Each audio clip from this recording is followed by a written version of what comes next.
All right, guys, so we got to talk about the mainstream liberal media's reaction to Trump's post-indictment speech, in which it actually really turned out to be a campaign speech. And the mainstream liberal media went into an absolute panic when they figured out that Trump actually threw them a curveball, right? That he hoodwinked them. He led them astray.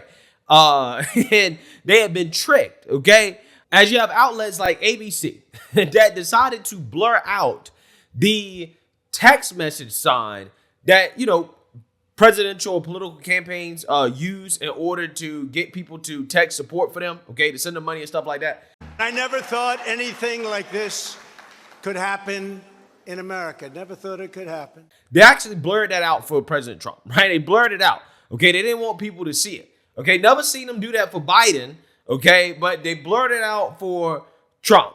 And over at MSNBC, Rachel Maddow went as far as to cut the stream, right? To cut off or to say that, hey, they're not airing Trump's post-indictment speech because basically it is a campaign speech instead, and they expected him to actually talk about the indictment instead of his usual speeches that he gives during his campaigns. Take a look. Just as a moment of business here, and then I'll come to you in just 1 second. I need to tell you that right now, the former president himself is making remarks tonight from his home in Florida. As far as we can tell, and what we were prepared for here is that this is basically a campaign speech in which he is repeating his same lies and allegations against his perceived enemies. It is just getting started.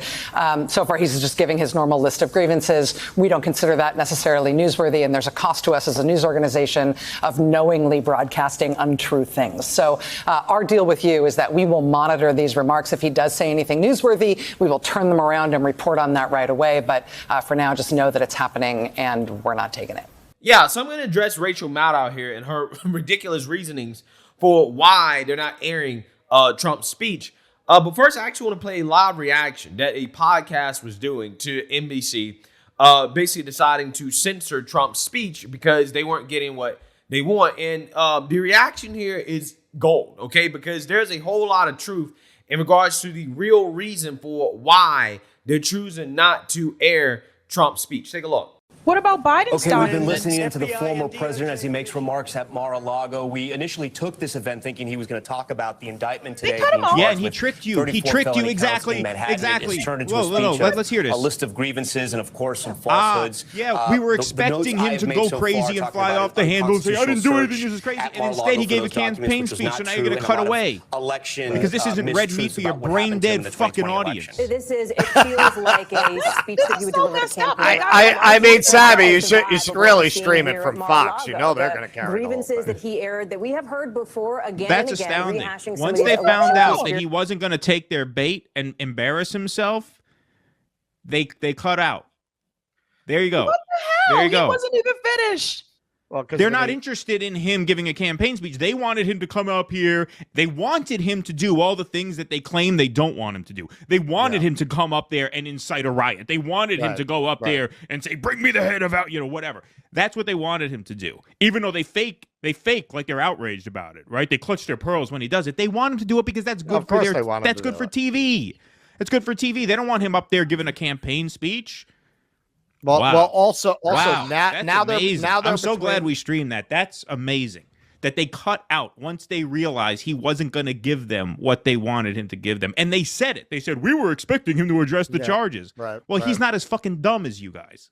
He's smarter than that. He knows that the world's eyes are on him now. This is his big speech the night of the indictment, and he's using it to make the case against Joe Biden, and they cut out. Wow. This is terrible. Corey, can you see, Corey or Eric, whichever one of you in the background, can you see if it's on Fox or something? Like, he wasn't even, like, how do you just do that? He wasn't even finished speaking. I was like, wait, what is happening here? Well, this is interesting. I think this is the game they're going to try to play this campaign season, because as much as they were able to deflect to what I call the 2 R's, Russia and racists, they were never able to completely suppress people's awareness of the fact that if there's any single factor without which Donald Trump could not have been elected, it's their obsession with him and their profit-motivated obsession with him. Yeah, so again, I thought that reaction was perfect. And I'm going to talk a little bit more about that reaction in relation to the Rachel Maddow thing. But again, the mainstream media obviously did not want people to see Trump's speech once they figured out that, hey, This guy's giving a campaign speech. Okay, he's not going out here and doing what they want him to do. And just in case you did see the speech, the mainstream liberal media and the local media as well too made sure that, hey, here's a fact check of the things that Donald Trump said. Hours after sitting in a Manhattan courtroom faced with a 34-count felony indictment, former President Donald Trump returned home to Florida last night. And that's where he gave a speech about the case. Paul Spade checks some of his claims for PolitiFact. What is Donald Trump saying about his indictment? Well, first off, that the judge hates him. And this is just one of the things Trump said from a ballroom stage in Mar-a-Lago last night. He's talking about Judge Juan Merchan, who's presiding over the case. Merchan and Trump, they do have a history. The same judge presided over a case last year when a jury found the Trump organization guilty of a criminal tax fraud scheme. Its chief financial officer was later sentenced to 5 months in prison. Now, this is not proof Merchan hates Trump, and it doesn't mean he needs to recuse himself either.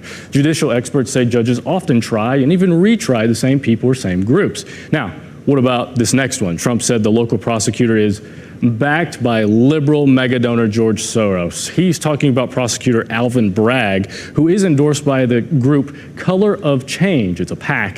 Soros did donate $1 million to the group, as you can see from records here, but the group says this particular donation was not earmarked for Bragg's campaign. Now, Trump otherwise avoided making specific claims about this case, pivoting to other investigations instead and saying, hey, that seizure of documents at his home, he said U.S. law allows him to negotiate with the National Archives Administration over which documents he gets to keep. That's not true. The Presidential Records Act says the archive is supposed to take full custody of records at the end of every president's term. And this isn't all. We've got a full roundup of Trump's claims in our story at WRAL.com. Yeah, so I want y'all to understand what's going on here, right? If it's not obvious. This is blatant election interference, right? That's exactly what it is. This is blatant election interference by state-run media, right? Which, by the way, Elon Musk has labeled PBS state-run media. You know, the same way they use the tags, okay, on Russia to say, oh, well, you know, this outlet, like, for example, RT, state-run media. Elon Musk has now designated that for PBS, okay? And he should probably go ahead and do it as well, too, for outlets like NBC, MSNBC, ABC, etc., because clearly, they are state-run media as well, too, with the tactics, the underhanded, slimy tactics that they're using in order to try to interfere in the election, right? Like, again, ABC blurring out the text Trump message, right? It's absolutely, I mean, it's disgusting, man. It's like, what other reason would you have to do that outside of, well, you just don't want people supporting them? Again, this is the liberal media that claims to be unbiased, right? You got people like Rachel Maddow claiming, well, we're going to cut out from the speech or we're not going to air the speech because Trump is putting out falsehoods and we're just not going to deal with it, right? While at the same time, this woman went on national TV and put out blatant falsehoods, okay, verifiably false statements about the vaccine and the effects of the vaccine that, I mean, hey, misled people, you could say, into taking a vaccine and not knowing how effective it will actually be, right? This woman, right, it was ruled in court that she is not somebody that people should watch for facts, okay? She's not a real journalist. But yet she's sitting up here on her high horse, okay, trying to pretend like, well, we're above airing these false statements from Trump, right? While at the same time herself putting out false statements. I mean, these news outlets are ridiculous, man. I mean, it has become so, like, obvious that these people are engaging in blatant election interference in the same line that Twitter was doing when they blocked/censored the Hunter Biden story. Because they know that, okay, well, we don't really want to air, you know, Trump going out here and, you know, attacking Joe Biden and making the Biden administration look bad. We don't really want to air that. We want to air him, you know, going out here and, you know, trying to cause a riot, right? Him inciting violence, him telling people to go out and, you know, protest in the street, or that there's going to be death and destruction because it's prosecution. That's what they wanted him to say.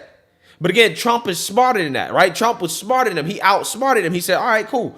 All eyes are going to be on me. People are going to be covering this, right? So therefore, I'm going to come out here and give a campaign speech. I'm not going to entertain what the mainstream liberal media wants me to entertain. So they panic. They cut the stream, and then they try to tell their viewers, oh, well, we're doing it because Trump's spewing falsehoods. While at the same time, again, they don't mind spewing falsehoods all day long, right, in favor of the Democrat Party.